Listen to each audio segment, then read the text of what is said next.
नमस्कार, मैं डॉक्टर सूर्योदय भट्टाचार्य, असिस्टेंट प्रोफेसर शिक्षा शास्त्र, राज्य के महाविद्यालय प्रतापगढ़, उत्तर प्रदेश।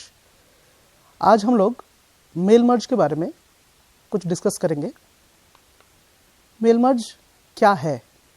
बेसिकली आप लोगों ने कंप्यूटर में माइक्रोसॉफ्ट ऑफिस इस्तेमाल किया होगा। माइक्रोसॉफ्ट ऑफिस के तहत कुछ सॉफ्टवेयर्स आते हैं जिनमें Microsoft Word, Microsoft Excel, Microsoft PowerPoint, Microsoft Access. मूलतः ये 4 ऐसे सॉफ्टवेयर हैं जिससे किसी भी ऑफिस का या ऑफिस ऑटोमेशन का पूरा काम हो सकता है। उसी में माइक्रोसॉफ्ट वर्ड के तहत मेल मर्ज एक ऐसा फंक्शन है जो एक ग्रुप ऑफ पीपल को एट ए टाइम, अगर सेम लेटर आपको सेंड करना है तो एक बार लेटर टाइप करने के बाद आप उसी में अलग अलग समय पे अलग अलग रेसिपिएंट्स के नाम को जोड़ के एक बार में अ नंबर ऑफ लेटर्स या एनवेलप्स या लेबल्स आप प्रोड्यूस कर सकते हैं। ये सुविधा सिर्फ और सिर्फ माइक्रोसॉफ्ट वर्ड में ही उपलब्ध है, माइक्रोसॉफ्ट ऑफिस के किसी दूसरे वर्जन में उपलब्ध नहीं है।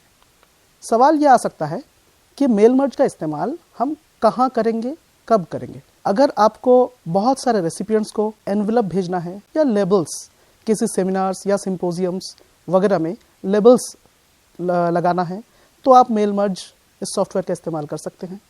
अगर आपको किसी एक पर्टिकुलर इशू पे अ नंबर ऑफ रेसिपिएंट्स को लेटर भेजना है या ईमेल भेजना है या फैक्स करना है, वहाँ पे भी आप मेल मर्ज का इस्तेमाल कर सकते हैं। इसके अलावा बहुत समय देखा जाता है कि किसी भी कॉन्फ्रेंस में या सेमिनार्स में या सिंपोजियम में कूपन्स की ज़रूरत पड़ती है, नंबर्ड कूपन्स की ज़रूरत पड़ती है। इन दैट केस आप वहाँ पे भी मेल मर्ज का इस्तेमाल कर सकते हैं। अब हमारे सामने एक प्रॉब्लम उठ के आता है कि इस्तेमाल तो हम कर लेंगे, लेकिन मेल मर्ज करेंगे कैसे? तो बेसिकली माइक्रोसॉफ्ट वर्ड ये पूरा मेल मर्ज प्रोसेस एक टेम्पलेट के तहत, सीरीज ऑफ एक्शन के तहत हमारे सामने लेके आता है। माइक्रोसॉफ्ट वर्ड का जो एडिटर है उसको जैसे हम ओपन करेंगे, हमारे सामने एक मेनू बार आता है। इसके अलावा बहुत सारे टूल बार भी आते हैं। तो मेनू बार में आप देखेंगे फाइल, एडिट वगैरह वगैरह रहता है। ये जो टेक्स्ट एडिटर है इसका वर्जन अलग अलग माइक्रोसॉफ्ट ऑफिस के अलग अलग वर्जन में अलग अलग देखने में है, लेकिन फिर भी मेनू बार में एक ऑप्शन आपको हमेशा मिलेगा, वो है मेलिंग या मेल मर्ज। जैसे कि माइक्रोसॉफ्ट 2003 वर्ड 2003, इसमें मेलिंग नाम से ये ऑप्शन आपके एडिटर में आएगा, जो कि अंतिम से तीसरा है। वहाँ पे आप जाएंगे, उसको क्लिक करेंगे तो वो अपना एक अलग ही टूल बार ओपन करता है जिसमें है स्टार्ट मेल मर्ज। यहाँ ये एक पूरा का पूरा प्रोसेस है, 7 स्टेप प्रोसेस है, जो आपको यहाँ से धीरे धीरे आपको गाइड करते हुए पूरे मेल मर्ज प्रोसेस की तरफ ले जाएगा। सेकेंड स्टेप में आप जब आएंगे तो आपसे पूछा जाएगा कि आप मेल मर्ज करना चाहते हैं किस प्रकार के डॉक्यूमेंट के लिए। क्या आप लेटर के लिए करना चाहते हैं? क्या आप ईमेल के लिए करना चाहते हैं? क्या आप एनवेलप के लिए करना चाहते हैं? तो जिस प्रकार का भी डॉक्यूमेंट आप सिलेक्ट करेंगे उस रेडियो बटन में आपको क्लिक करना पड़ेगा। उदाहरण के तौर पे हम लोग ले लेते हैं कि हम लोगों को लेटर बनाना है और इसीलिए हम लोग लेटर के सामने वाले रेडियो बटन पे क्लिक करेंगे। क्लिक करने के बाद नीचे एक ऑप्शन आएगा नेक्स्ट। उस नेक्स्ट में जाएंगे तो हमसे ये पूछा जाएगा कि आप जो लेटर बनाना चाहते हैं वो लेटर आप किसको देंगे, आपका रेसिपिएंट कौन होगा। तो इसके लिए 2-3 प्रोसेस हैं। एक तो ये कि आपके पास पहले से लिस्ट ऑफ रेसिपिएंट तैयार हो। अगर ऐसा नहीं है तो आप ऑन द स्पॉट वहीं पे एक लिस्ट क्रिएट भी कर सकते हैं, ये ऑप्शन भी देता है।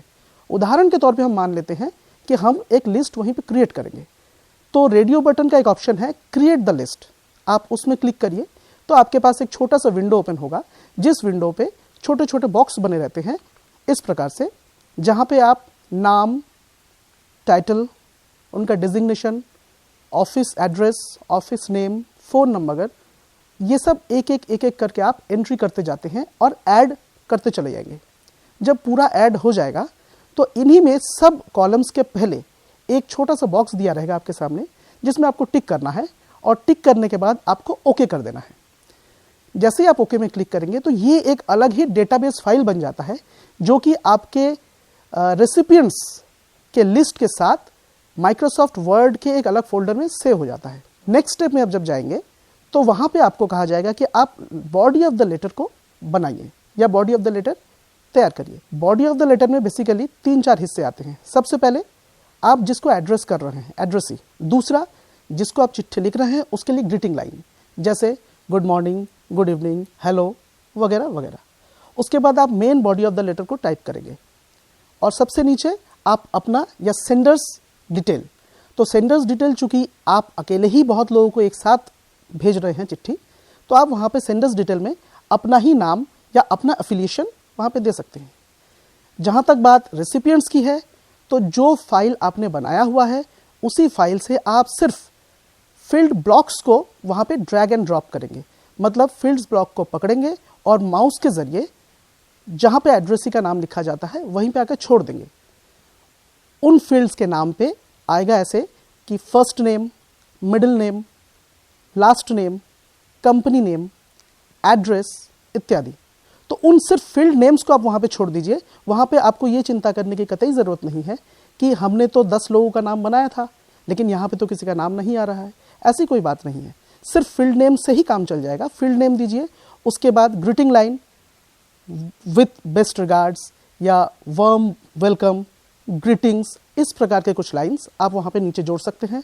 उसके बाद जिसको आप एड्रेस कर रहे हैं उसको एड्रेस करिए मिस्टर या मिसेस या डॉक्टर इत्यादि। और उसके बाद जो बॉडी ऑफ द लेटर है, मूल लेटर, जिस इंफॉर्मेशन को आप वहाँ तक उन लोगों तक या रेसिपिएंट तक पहुँचाने की कोशिश कर रहे हैं, उन तक जो पहुँचाना चाहते हैं उस पूरे इंफॉर्मेशन को आप वहाँ पे लिखिए और लास्ट में जैसे लेटर कंप्लीट किया जाता है उस प्रकार से उसको आगे आप बढ़ाइए। नेक्स्ट स्टेप आपका है कि आप प्रीव्यू देखिए, आपने जो लेटर लिखा है वो लेटर देखने में कैसा लग रहा है। तो जब भी आप प्रीव्यू बटन में उसको सिलेक्ट करेंगे तो जितने भी आपके डेटाबेस में जितने भी रेसिपिएंट्स हैं सबके नाम के साथ जो पहला लेटर बनेगा वो लेटर आपको वहाँ पे एडिटर में शो करेगा। और नीचे स्क्रोलिंग बटन रहता है जिससे कि आप हर एक लेटर को स्क्रॉल करके देख सकते हैं कि हाँ कौन कितने लेटर आपके बने। सभी लेटर का मूल वक्तव्य एक ही होगा, सिर्फ एड्रेसी नेम बदल जाता है, जिसको आप भेजना चाहते हैं वो नेम बदल जाता है। वो देखने में कुछ इस प्रकार होता है कि mister X, XYZ company, dear mister X, body of the letter और उसके बाद आपका नाम और पता।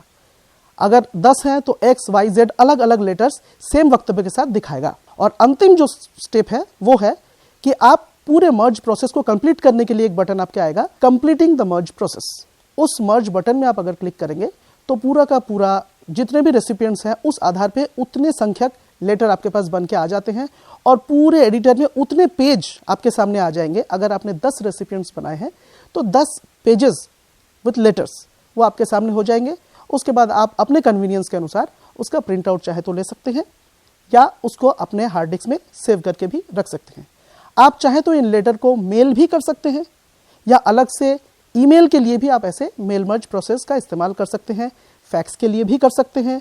अगर आपको एनवेलप बनाना है, बहुत सारे लोगों को एनवेलप के जरिए या एक सिंगल लेटर में एक ही वक्तव्य के साथ अलग अलग लोगों को एनवेलप भेजना है, तो आप सिंपल इसी प्रोसेस को अपनाइए और वहाँ पे बॉडी ऑफ द लेटर कुछ नहीं होगा, सिर्फ रेसिपिएंट का नाम आप लिखेंगे और उसके बाद कंप्लीट करेंगे मर्ज प्रोसेस को। तो वो सिर्फ एनवेलप के साइज के आकार में पूरा का पूरा प्रोसेस बन जाएगा और उसके बाद आप जितने संख्यक हैं उतने संख्यक एनवेलप्स को प्रिंटर में लगा के उसका आप प्रिंट ले सकते हैं। Thank you.